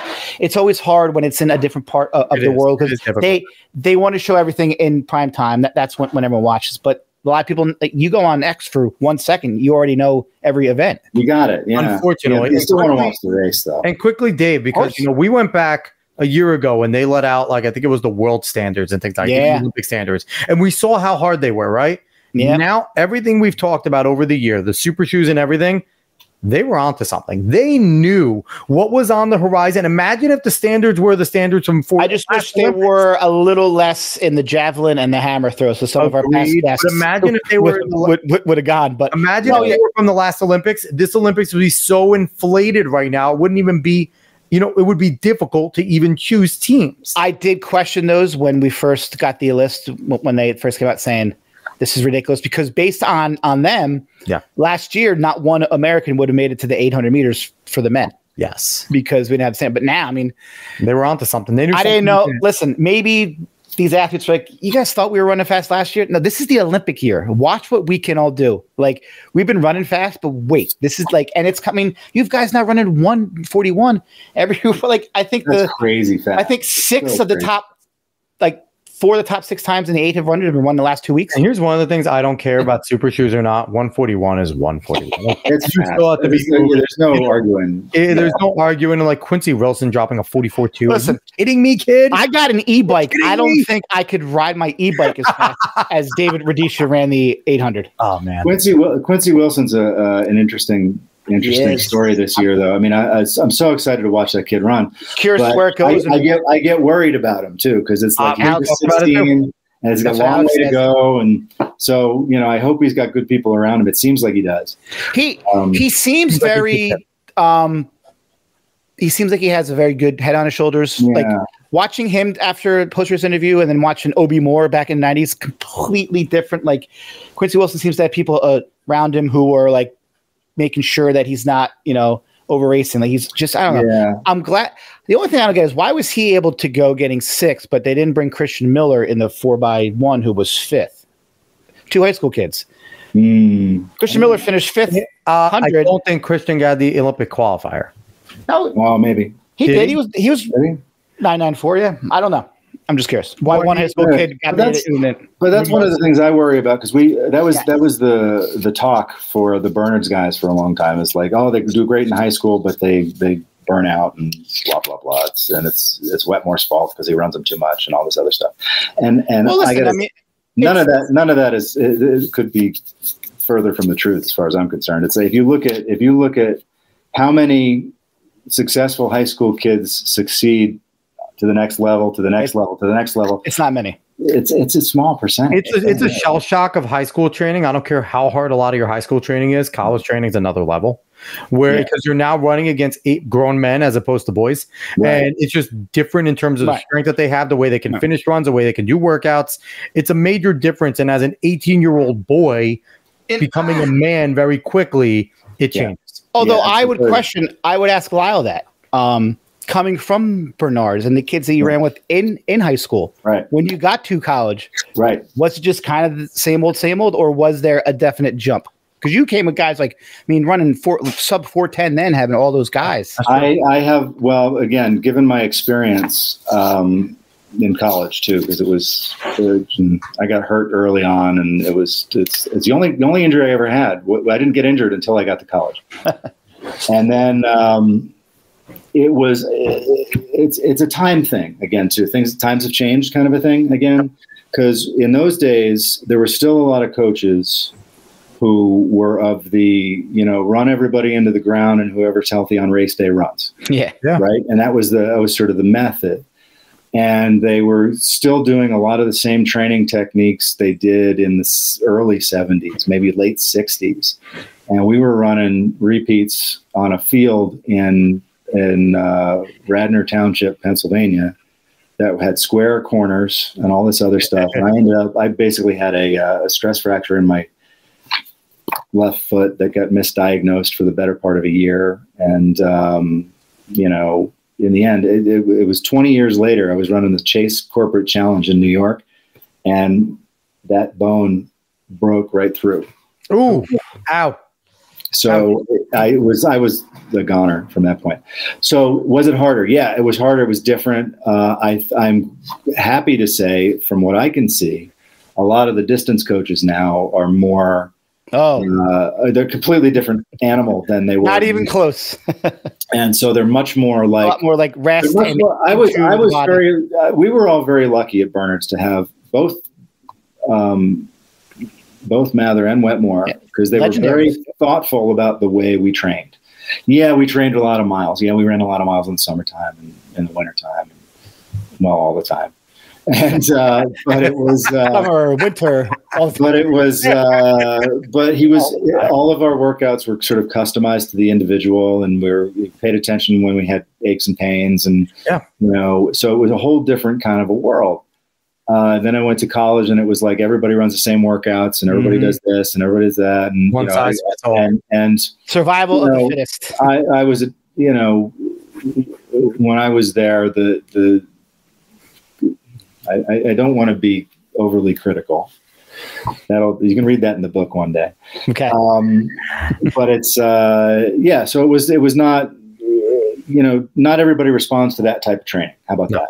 Definitely not. And so, and you were asking me, Dave, about PRs earlier, and I just want to, because I have a card I wrote down some of this with a note that I wanted to try and get in if I could. Yeah, go for it. Was because I ran 410, I ran 154, I ran 918 as part of a triple. Yeah.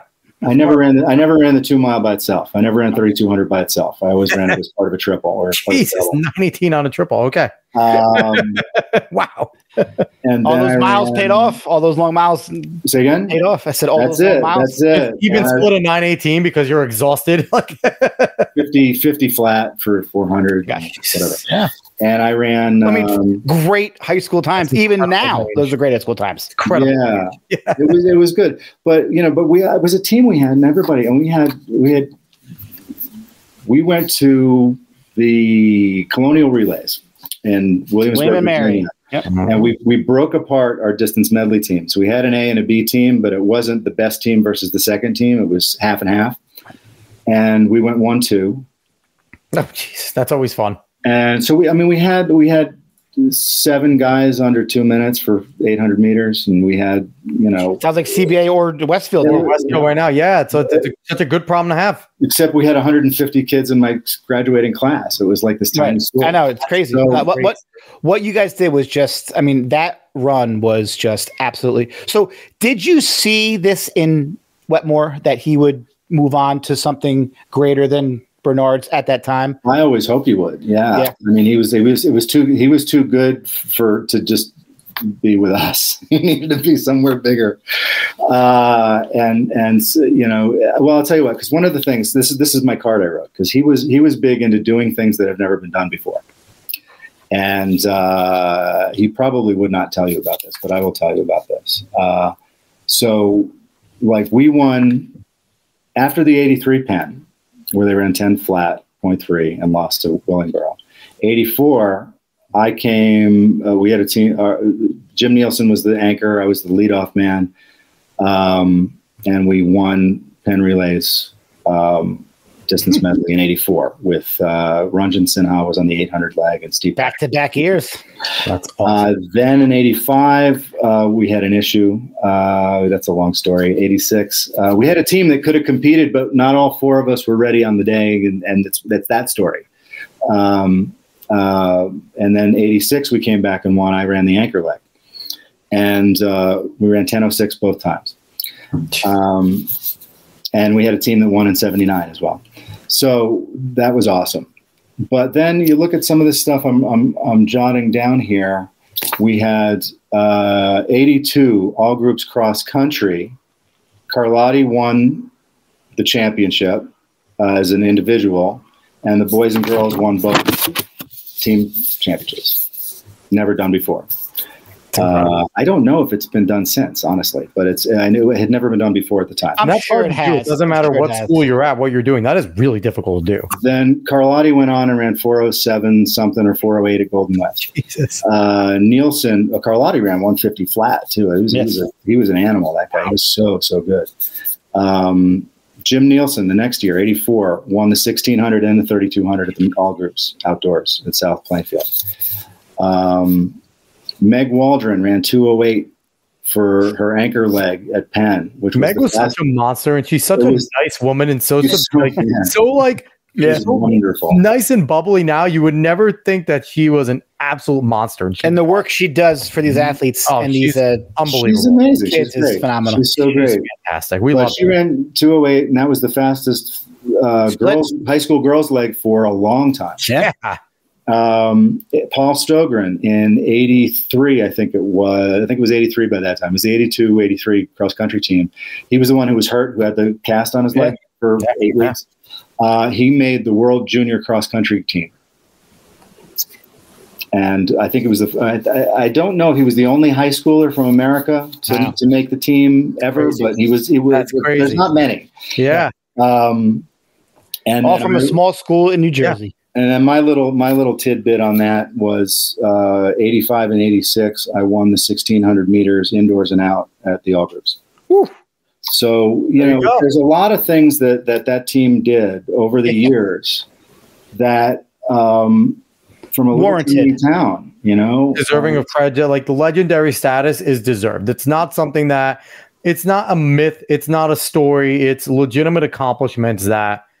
And the thing is like, it's great being someone like me who, Dave was kind of at like the end of that. So he was hearing those stories, right? Dave knew. Yeah. I didn't know really. Like my peripheral was Dave's time and a little bit before Dave. Like that's where I was getting my stuff. My old coach went to Roseville Catholic, so he knew all those people. Yeah, I mean, there's a ton of great stories, and New Jersey has a massive, awesome track. One of the best track states in the country. And like, for example, I posted, there's a page on Facebook called Old New Jersey Runners, of which I am one. I joined. And I posted a picture I found in an old box somewhere, which was this picture. Yep. It's a great Dwayne Brake from Columbia beating John Carlai in the 1982 Bernard's Invitational 800 meters. They both ran 151. And you got to get these things signed.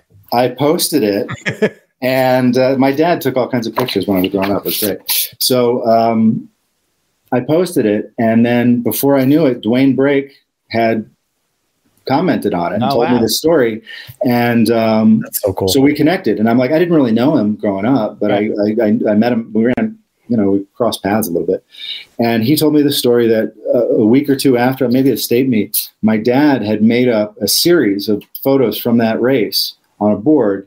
And he gave one to John and he gave one to Dwayne. You got to post this episode in that group. I feel like they'd get a kick out of a lot of stuff. I'm like, that's so cool. I had no idea. It's 100% what my dad would do. But it was just a nice story to have. So even now, and so you talk about all this stuff. You talk about the long history of New Jersey, long history of Bernards, all this stuff, all these great accomplishments and races and things. If you asked any of those people what their favorite memory, most valued memory they have of any of it, it's going to be some workout they did in the dead of winter or everyone has summer. It's not going to be the race. It's going to be some run they had with one of their teammates. And if it is a race, it's a relay usually. If it's a race, it's a relay memory of where we didn't think we had it and we pulled it out. And probably that 10 flat is going to stick in everyone's head, right? Exactly. And it's that and I think that's one of the things that separates our sport from others. Yes. Is that it's so personal. And I even think you can get back to a point like if we asked Usain Bolt what some of his favorite memories were, it would probably be beating America in some of those 4x1s where it was 4 of the best Americans ever, so the best American 100-meter runner, like 4x1 runners, and me, Johan, Asafa, and young kids, like sticking it to them and looking at and running past Tyson Gay. Like that's probably where Usain Bolt's brain will be. Now he's obviously a showman. He loves talking about, but if you could really sit down and talk to Usain Bolt, it would probably be those relays that were the special moments to him. Yeah, I mean, and the fast races are great, and I remember a lot. I forgot a lot too, like everybody else. But it's it's the personal things. I told you guys when we were chatting on my show, I went to the Pac-12 meet here in Boulder in May, and Buck Logan was in to see the meet. John Sullivan was in. He was to cheer on his daughter. I missed him. He had left before I got there. But I ended up finding Buck, who I hadn't seen in years. And we sat. I introduced him to my son. We sat and we watched. We sat there for 3 hours watching the track meet, talking to each other. That's crazy. Like it was yesterday. Yep. And I don't know. I don't know that you get that in other sports. I have no evidence to say one way or the other, but I know we get that in our sport. And I think that's really one of the things that makes it special. Yeah. So we've went pretty long, and I'm happy with that because I think that, like I said, like I certainly I don't know how these groups feel about sharing your own personal stuff, but Lyle, this is going to be your episode that you were on. So Dave, don't share it. Don't get kicked out. But Lyle could share this. So on that old new, I feel like just not even for our own game, but I feel like the old NJ runners would get a kick out of hearing some of the great stories from your perspective. If any of you and Meg and in the future, if any like the gentlemen or ladies that are on there that want to come on the show, more than welcome to jump on the show and reminisce and talk. Now, I want to end off the show the way we ended off with everyone, or at least try to, as long as I don't forget. So, Lyle, you're going to get the magic question. One of the main goals of this show is to make the sport better. And I think someone from ATL was watching us because they put everything on YouTube TV for free. So thank you, ATL, for being smart. But we want to try and make the sport better. We want to make it better for the athletes that are pros so they can get paid. So we don't have to have a series of episodes like we had with the athletes that are begging for money because they shouldn't be. Right. And we also want to make it so our casual fans can come in and watch it and enjoy it and know what's going on and things like that, like all the other major sports. So if you had a magic wand and you could just flick your wrist, boom, it happens. What would you do to make our sport better and make it more profitable for our pros and casual fans to enjoy? Well, it's interesting. There's two things we talked about. The youth program, I think, is enormously important, and it's gotten dropped over the years. Yep. Some places they do it really well, and of course, money is always an issue with all this stuff. So, magic wand, I'm going to wave money away. The other thing is, when I was a kid, we used to go to the Melrose games at the Madison Square Garden. Yep. And they had a series of these indoor meets that were in Madison Square Garden. There was one in Chicago, Sunkist, right? In LA. Meadowlands, right? No, Meadowlands was the Vitalis. Yeah. That's it. Yep. And it was awesome. And we'd all go to the meets and we'd all cheer on everybody. And there was racing. There wasn't world records all the time because there were crummy tracks and whatever. But I think, and I wrote about this on my blog, so if anybody wants to go see it, there's some ideas there. But I think the idea of maybe creating, and they're kind of working on that now, so this, which is, I think is a great idea, sort of a league of multiple teams. I think nationally, it's like in the old days of baseball where you were a Brooklyn Dodgers fan and you hated the Yankees across the river, and that's the kind of thing. You still have old Dodger fans that were like Brooklyn, kept them with LA and still hate the Yankees. That is still a thing that you have. It's a real thing. That generation is certainly dying out, right? Yeah. But there is, my grandfather and that generation that of the Brooklyn Dodgers hate the Yankees. When they went to LA, they kept being Dodgers fans and still hate the Yankees. Same with Giants fans too. New York Giants for the absolutely 100%. I would love to have that kind of passion for a team or a group. I mean, because I grew up, again, the Mine Mountain Road Department, that was our club. And, we had our fans who would come out and root for our races and cheer us on and all that kind of stuff. I would love to have that kind of because they need to do more for the fans. Every sport has like teams that you root for. Right. Every major sport, right. And even high school track, college track, it's such a huge team component. And then you go pro and it's. And Villanova, Arkansas, all through the 80s. At Penn Relays was massive.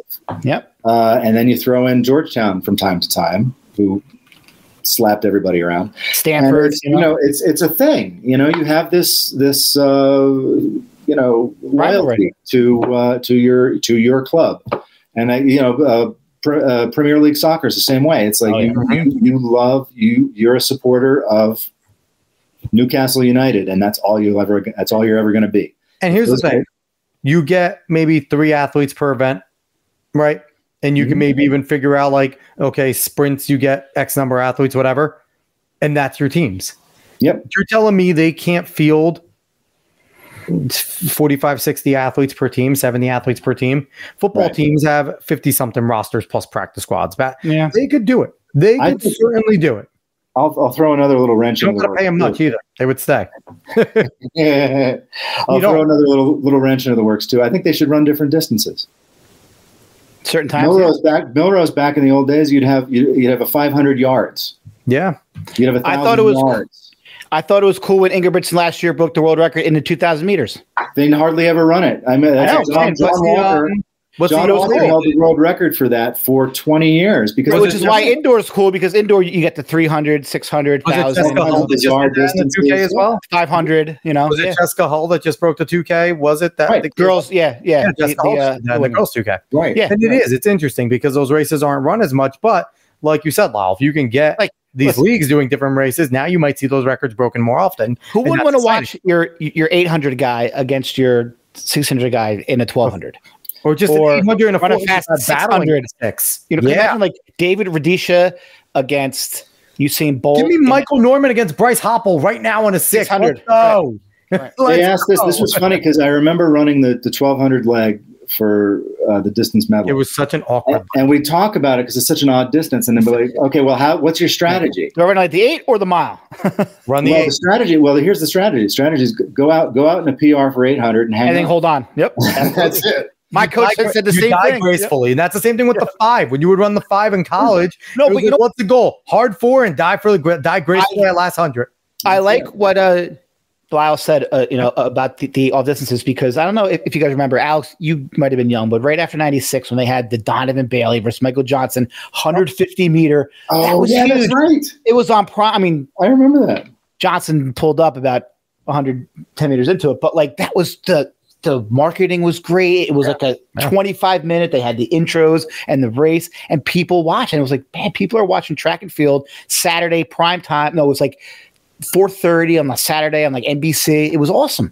Well, the hot take is the fastest man in the world is the 200-meter champion. The fastest starter in the world is a 100-meter champion. And that is the hot take that I will always give. 200-meter is the fastest man in the world. Overall top speed, yeah. Overall top speed. The best starter is your 100-meter, but Noah Lyles is putting that to shame because he's a terrible starter. He's dominating everybody. And he has to run in that world stage. Oh, he's amazing. But Lyle, thank you so much for coming on. This was so much fun. Absolutely. It was my pleasure. Thanks for having me, and thanks for being on my show. It was fun. Yeah. And I'm going to continue to watch and listen to you guys. I love your perspective. It's awesome. We absolutely appreciate that. When you reached out to us, and I heard that someone of your stature from this state, and I'd say an old timer per se, was listening to our show, and that you heard about it from Andy Martin, like, that's a dream of like the fact that people of your generation and younger generations and our generation are all listening, and that we can provide some sort of content to satisfy everyone's listening needs is amazing, and just to get these stories out from, like, people don't know that Bernard's was the most dominant track program in the state of New Jersey. Mm-hmm. And it's wonderful to hear these stories because this generation can, like, the world didn't start in 2000. Track was going on way before that. So it's just cool to hear all these perspectives, and thank you. Yeah, I think this is the kind of thing that our sport is missing, I think. More of this type of stuff, because there's so much history, and there's such, and the way you do it, the way you guys do it here it's so personal and so unique, and it's not like just statistics and agate type and of race results. It's like, what happened when that happened? What did you feel when that happened? And I can't even stuff that really makes it connect, And now I can't even think of like when we actually started this format. 'Cause I know we didn't do it for Mike Rods. We had to have Mike back on because we didn't do it there. We didn't do it for Kim or Jonathan Galt. Really, maybe it started with Jonathan Galt actually, and with Jonathan and Janae. Well, that's when we really started doing kind of the. How did you start in the spark? And because, I'm happy we did it that way, because we've gotten to hear some incredibly amazing stories, and including yourself with great memories. And we have people after the show going, man, I forgot about all that. There was a lot. We'll get texts like, but it's like, I think it was Scott Clayton who told us, like, anybody can go watch a race and talk about times and strategy, but what we want to do is, what was your mind frame during that time? Like during your time in LA, what were you thinking? How did you feel? And we've had some vivid and wonderful stories that you almost can encapsulate yourself in them. And it's just a beautiful thing that I love that we get to do every week. And thank you so much for being and it's all of our guests. So it's absolutely my pleasure. I was, I'm glad to contribute something. So once again, he's Lyle Smith. He is the host of the Story Forge podcast. You can find that anywhere you can find a podcast. You see the Facebook link that I throw down there. Go find them on Facebook, post all the episodes and stuff up there as well. You can go find them on Instagram at Nimblegram. It's spelled NYMBLEGRAM. And again, he posts up a whole bunch of his stuff there. He has a blog that he'll be posting up over there. All that fun stuff. You could find us at Talking in Ovals on anywhere you can find a podcast on YouTube. We'll be back on X hopefully next week when they finally give us the damn blue check mark. But we appreciate everyone that watches out there. And I know we went a little long today, but I'm okay with that, because whenever we have great stories happening, that's when I'm just here and listening and just becoming a fan all over again and just trying to like put myself into their story. And stuff. I was like, New Jersey 80s track, I'm in. Yeah, absolutely. Listen, everything as you get older, you realize like, did life happen before the 80s? The 80s were freaking awesome. Like the 80s were possibly the best generation. Really like I was born late 80s. I was an 88 kid. Man, I wish I was like 78 or 81. I was 78. Like, oh man, because the 80s are possibly the greatest generation of all time. But they were fun. Yep. I digress there. But everyone, we appreciate you all watching. We appreciate everyone that goes back and listens to this. We will be back